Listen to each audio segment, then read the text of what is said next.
Class 12 chapter 5 law of segregation. इसको पृथक्करण का नियम कहते हैं। इसको एक अन्य नाम से भी जानते हैं, संयोजन का नियम। वैसे तो इसे अन्य नाम और भी हैं इसके, युग्मकों की शुद्धता का नियम, पार्थक नियम के नाम से भी इसको जाना जाता है।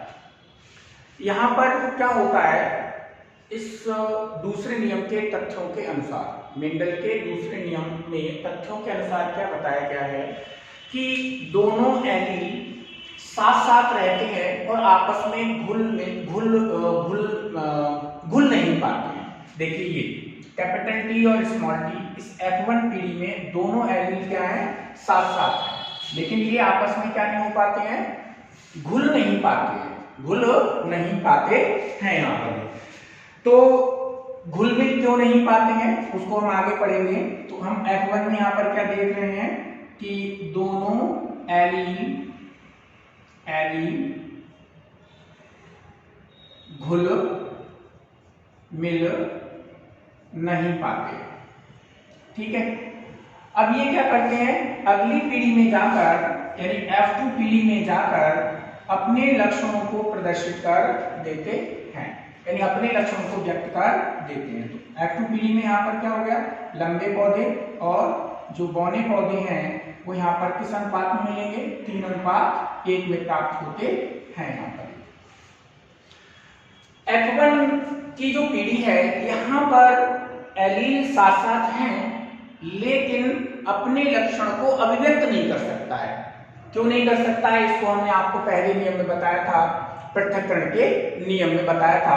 एलील तो दोनों साथ साथ हैं, कैपिटल टी एलील भी है, लंबाई का एलील भी है और बौनेपन का एलील भी, दोनों एलील साथ साथ हैं, लेकिन यहाँ पर ये अपने लक्षण को अभिव्यक्त नहीं कर पाता है। यहाँ पर ये जो कैपिटल स्मॉल टी एलील है ये अपने लक्षण को अभिव्यक्त नहीं कर सकता, यानी कि अपने लक्षण को ये यहाँ पर क्या नहीं कर सकता है, अपने F1 पीढ़ी में जो है ये यहाँ पर प्रकट नहीं होता है, ठीक है। अब क्या होता है यहाँ पर आगे, जब जनकों से, अब ये जो है यहाँ पर कौन सी पीढ़ी कहलाएगी, F2। अब इस F2 के लिए F1 पीढ़ी क्या कहलाएगी, जनक कहलाएगी। क्या कहलाएगी, जनक, पेरेंटल कहलाएगी। इसके लिए पेरेंटल कौन हो गए, ये हो गए, ये इसकी संतान हो गई और ये इसकी संतान। तो जब जनकों से युग्मक बनते हैं, तो ये अभी आप जो देख रहे हैं ये यहाँ पर क्या कहलाएंगे, गैमीट कहलाएंगे, जिसको हिंदी में क्या कहते हैं, युग्मक कहते हैं। तो यहाँ पर जब ये युग्मक बनते हैं तो ये जो कारक जोड़ा है, इसके कारक, भाई यहाँ पर ये कैपिटल टी और स्मॉल टी क्या है, कारक है, ये कारक अलग अलग युग्मकों में चले जाते हैं। तो यहाँ पर कौन सा आ गया, ये लंबाई का कारक आ गया, लंबाई का कारक, और यहाँ पर कौन सा कारक आ गया, बौनेपन का कारक आ गया यहाँ पर। तो जब युग्मक बनते हैं तो जनक से ये जो कारक जोड़े हैं, इसके जो कारक हैं वो अलग अलग युग्मकों में चले जाते हैं। तो ये अलग अलग युग्मकों में चले गए। अब यहाँ पर क्या होगा, अगर जनक पीढ़ी होमोजाइगस है, कैसी है, होमोजाइगस। अगर ये होमोजाइगस है यानी कि जिसके दोनों जीन समान हैं, कैपिटल टी और टी होते, तो यहाँ पर क्या होता, 100% टी कारक के युग्मक होते। कैसे होते, टी कारक के युग्मक होते यहाँ पर। लेकिन यहाँ पर क्या है, दोनों कारक क्या है, असमान है यहाँ पर, इसलिए क्या होगा, 50% कैसे बनेंगे, इस युग्मक जो 50% जो युग्मक हैं, यानी यहाँ पर जो ये युग्मक हैं तो 50% कैसे हैं, लंबाई वाले कारक को लेकर जाएंगे, और 50% यहाँ पर कौन से होंगे, ये बौनेपन के कारक को लेकर जाएंगे। यहाँ पर ये कारक को लेकर आगे जाते हैं यहाँ पर।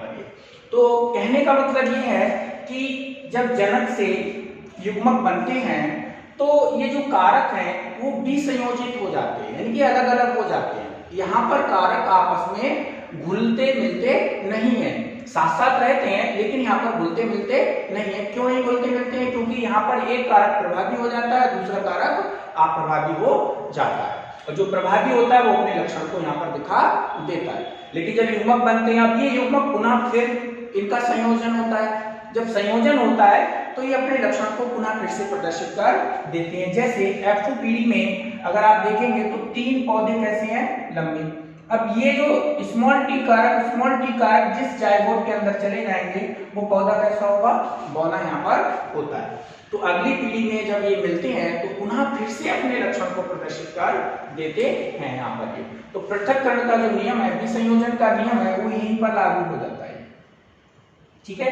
जनक से जब युग्मक बनते हैं, जनक में जब युग्मक बनते हैं तो ये जो कारक हैं वो अलग अलग युग्मकों में चले जाते हैं, यानी कि विसंयोजित हो जाते हैं, और इसी को यहाँ पर पृथक्करण कहते हैं। कोई भी कारक यहाँ पर नष्ट नहीं होता है। कहने का मतलब ये है कि कैपिटल टी है, स्मॉल टी है, तो ऐसा नहीं है कि कैपिटल टी के प्रभाव से स्मॉल टी नष्ट हो जाए, नहीं होगा।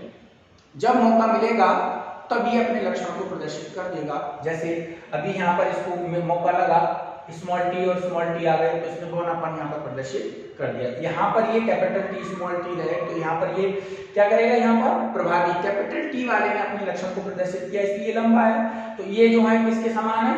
जनक लंबे पौधे के समान है, और ये यहाँ पर किसके समान है? जनक बौने पौधे के समान यहाँ पर है। इसी को हम